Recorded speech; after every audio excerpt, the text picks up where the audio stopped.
করতাম, আবার নদীর জল পান করতাম। তাই আজকে এই জল পাওয়া আমরা অনেক খুশি। তাই রাজ্যের মুখ্যমন্ত্রী তথা ভারতবর্ষের প্রধানমন্ত্রীকে ধন্যবাদ জানাচ্ছি। কত বছর ধরে স্বপনবাবু আপনার মানে জল পাননি এইভাবে, এখন যেভাবে জল আপনাকে দেওয়া হয়েছে? আজকে 2022 সাল থেকে আমি জল পাই। পান। এর আগে একটাই ট্যাপ ছিল জওহরবাবুর আমলে। আমরা একটা সবাই লাইন ধরে তখন পানীয় জল নিতাম।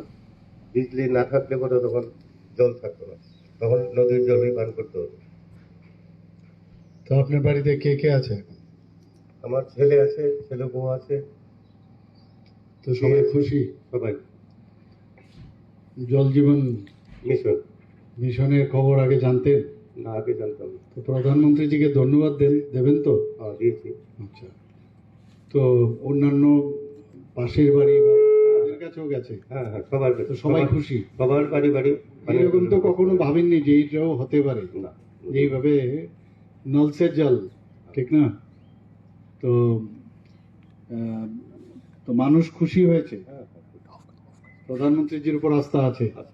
প্রধানমন্ত্রী যে গ্যারান্টির কথা বলেন, সত্যিই গ্যারান্টি দিচ্ছেন মানুষ যাতে ভালো থাকে, তাই তো? ঠিক আছে, বসুন।